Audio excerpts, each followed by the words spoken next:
I worked 2 jobs to put myself through nursing school while my stepdad kept telling everyone I'd wash out. He said healthcare was too demanding for someone who couldn't even handle high school biology without tutoring. Every family dinner became a platform for his commentary on my impending failure. He'd lean back in his chair and tell my mom's friends that some people just aren't cut out for medical work, looking directly at me while he said it. Every semester he'd ask when I was going to quit and do something realistic. When I made the dean's list, he said grade inflation was ruining education. When I got accepted into the accelerated RN program, he told people I probably only got in because they needed to fill diversity quotas. My mom would just shrug and change the subject, never once defending what I was trying to accomplish. I studied at the diner between my morning shift at the grocery store and my evening shift answering phones at a law office. I'd have my anatomy textbook propped against the napkin dispenser, highlighting cardiovascular systems while eating discounted fries. Other students had parents paying their tuition and buying their scrubs. I had a stepdad who loudly predicted my failure at every opportunity, and a mom who pretended not to hear him. My clinical rotations were brutal. 12-hour shifts at the hospital, learning everything from wound care to medication administration, then driving straight to my evening job, then home to study until 2 a.m. I'd fall asleep with pharmacology notes stuck to my face and wake up 4 hours later to do it again. Meanwhile, my stepdad would ask at breakfast when I was going to give up this charade and get a real job. When graduation finally came,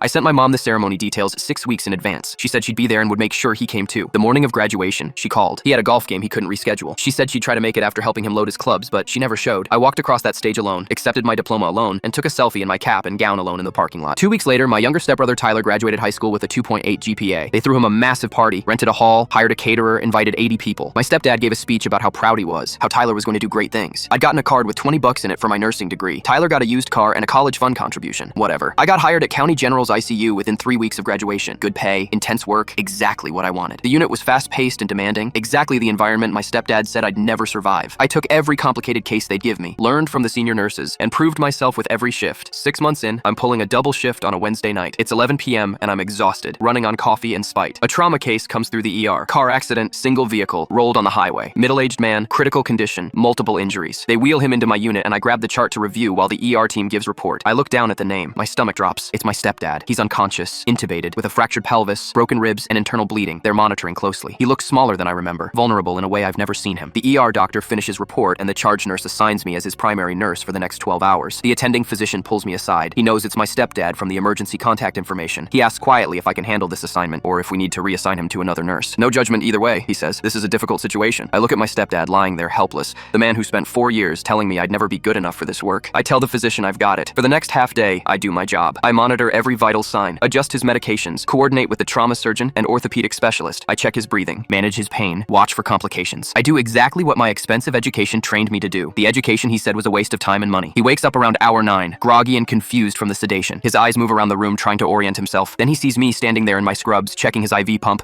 and his face goes completely white when he realizes the nurse who just spent 12 hours saving his life is the one he said would never make it. I smile and ask if he needs anything for the pain.